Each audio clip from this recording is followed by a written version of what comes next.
Terraria has a lot of events, but in patch 1.3, this event got the biggest makeover of all, and that is the solar eclipse. Today, we're going to take a look at it and some of the mobs that persist in it now. The solar eclipse always had a bit of a Halloween theme to it with some of the monsters and mobs that would come out. But in 1.3, we saw a bunch of new monsters come in with a Hollywood background. We'll examine these and I'll talk a little bit about them as we go through each one. Do you enjoy fighting in the solar eclipse? What's your favorite mob? Let me know down below in the comments section. I'd love to hear from you. But first, we'll go ahead and take a look at the event overall. The solar eclipse starts in hard mode that rarely occurs after one of the mechanical bosses has been defeated. It has a 4% chance of occurring on any particular day. Now, currently in the PC version only, there is the ability to get solar tablets and summon it, but that happens much later in the game. There are actually several parts to the solar eclipse that are broken down as follows. Some of the characters will appear before all of the mechanical bosses are defeated. Once you defeat those, 3 more characters will be unlocked, and then after that, you'll have several more characters unlocked after defeating Plantera. So it does have a bit of a tiered system. After you defeat all the mechanical bosses, Mothron and Baby Mothron and the Reaper become unlocked, and for those who don't know, which I'm sure probably very few and far between, Mothron does drop the Broken Hero Sword, the Eye of Cthulhu, and the Mothron Wings. And of course the Reaper has the Death Sickle.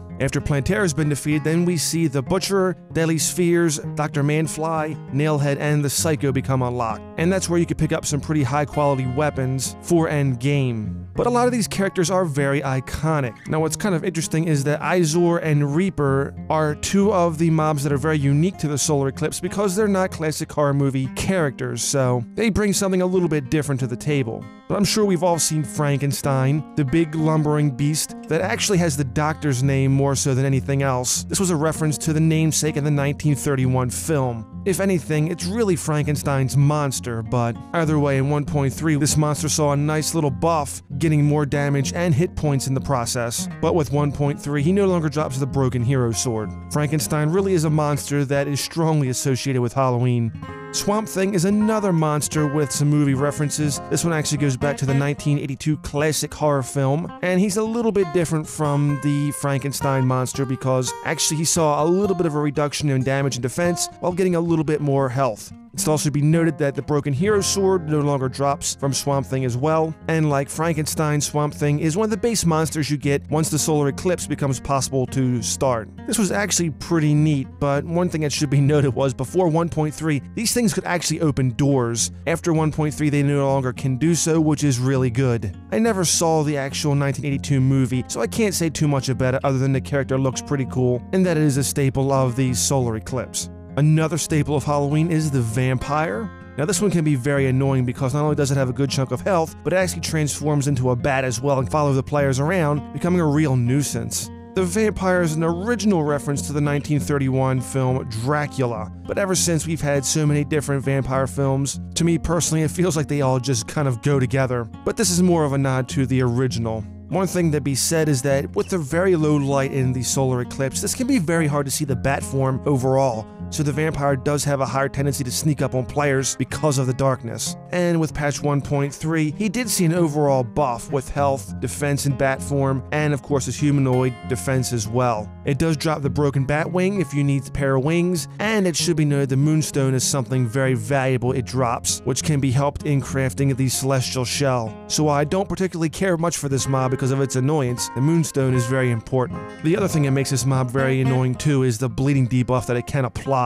Cutting off regen and doing large chunks of damage makes it more important to either kill it or run away from it, or else it becomes a huge pain during the solar eclipse. Another wonderful Halloween reference is the Creature from the Deep, also known as Gillman from the 1954 movie Creature from the Black Lagoon. He looks like a giant merman basically, and this was freshly added in 1.3, and it should be noted that it will drop the Neptune shell, which again is something you're going to need much like the Moonstone. What makes this different from some of the other mobs is that once it goes into water, it will actually have the ability to swim, making it more challenging than some of the other previous characters, where it'll just jump in water. This one will take off like a fish and try to attack you. So I tend to stay away from water. This one's pretty cool and I kind of like the idea of it swimming in water, though I tend not to get near water with any of these mobs because it becomes a real pain in the behind.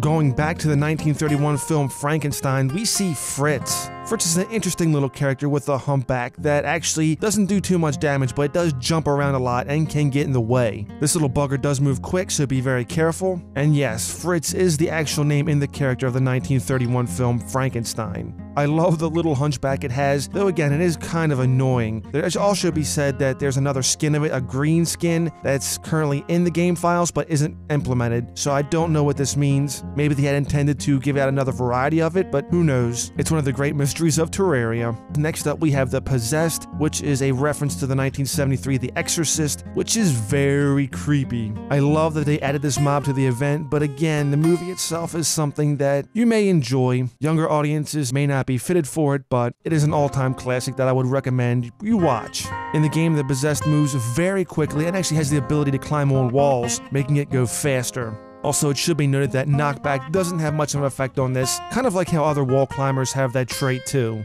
What makes this thing very creepy looking is its little tiny red beady eye, and just how fast it can close in on the player. I feel like this was another great addition to the event itself. I also felt that they should have some kind of variety of this added into the Pumpkin Moon for the Halloween event, but I digress. Next up, we have Mothra, which is from the namesake of the 1961 movie. For some, it may be better known from the Godzilla movies, like Mothra vs. Godzilla. Mothra was a character that was brought on by Toho Studios during a time where monster movies were really starting to take off in Japan in the 60s, and I feel like this was a pretty cool mob to add into Terraria. Mothra really is the big baddie of the Solar Eclipse because it has over 6,000 hit points on normal mode and 12,000 on expert mode. It drops the Broken Hero Sword at a much higher rate than previous patches, and of course has the Eye of Cthulhu and the Mothra wings. Two things that should be watched with this mob is first, the charge can be very fast, so you want to have some mobility when you fight this one because, again, Mothra when it does its charge is very, very quick and can take a lot of life fast.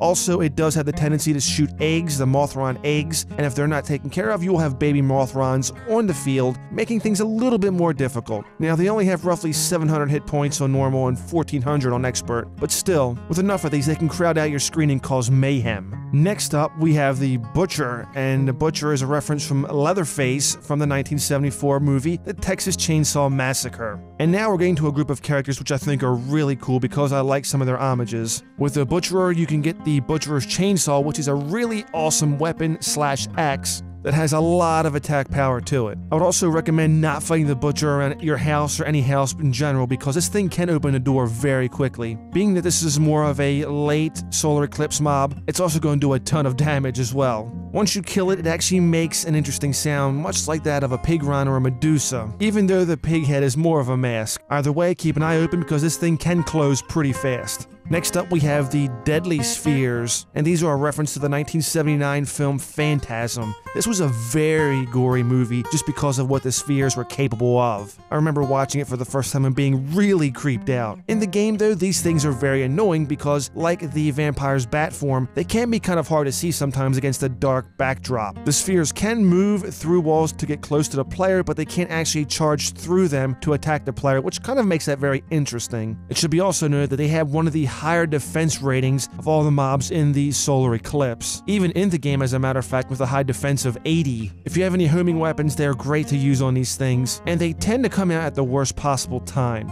Either way, another great Halloween reference and something to keep an eye on for when they appear on screen. It should be noted they do drop the Deadly Sphere Staff, which is great for summoners, so after Planetary is defeated, you definitely want to farm up a Solar Eclipse or two for that staff.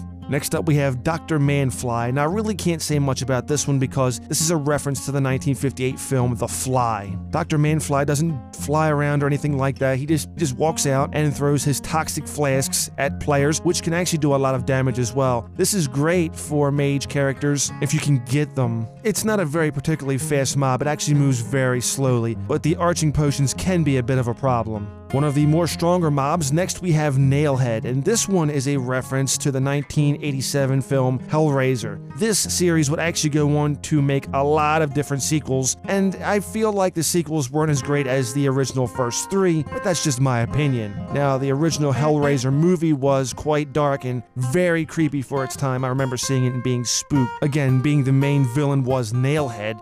this character with nails all in its head was just very, very weird. Either way, Nailhead in the Solar Eclipse can do a lot of damage and drops a very powerful gun in the nail gun. By shooting these nails, they actually tend to hit a target and explode after a few seconds, causing even more damage, especially splash damage to other characters around it. Once again, Nailhead doesn't move particularly fast, but it does have a lot of health and it does a lot of damage. Every time you hit Nailhead, it tends to drop off other nails that will explode in the area. It's in the player's best interest to not get hit by those. It's better to just do attacks from medium to long range and stay safe. For those who are familiar with the series, they know that Nailhead likes a good punishment. And finally, next up we have the Psycho, which is an homage to Michael Myers from the 1978 film Halloween. Though this character does closely resemble Jason Voorhees from Friday the 13th. Take this for what it's worth, I kind of believe it's Michael Myers. It does have the Psycho Knife, which is a pretty cool melee weapon. If you have it equipped but don't use it, it actually turns you stealth, which is really awesome. To which once again leads me to believe this is more of an homage to Michael Myers. This is a character that's going to basically pop out and attack the player out of the shadows, so it's something you have to be very careful for. Generally, it's kind of hard to see unless it gets very close to the player. Its behavior is very identical to the Butcher, so it can close very fast, but what's kind of interesting is that it doesn't open doors and it really won't interact with them.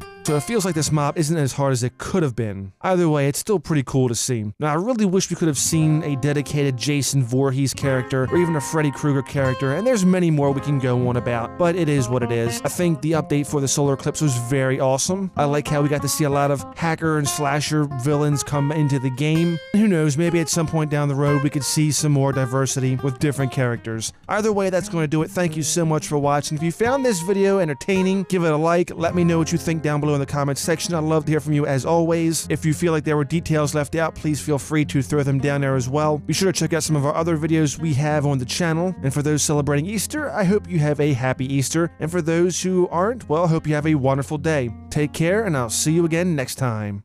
The video's over, but there's more where that came from. Be sure to subscribe for more Terraria Let's Plays, Top 5s, and other videos as well as we cover different titles. You can click on one of the videos here for more. Be sure to rate this video accordingly as it helps the channel out greatly. Have yourself a wonderful day, and I will see you again next time.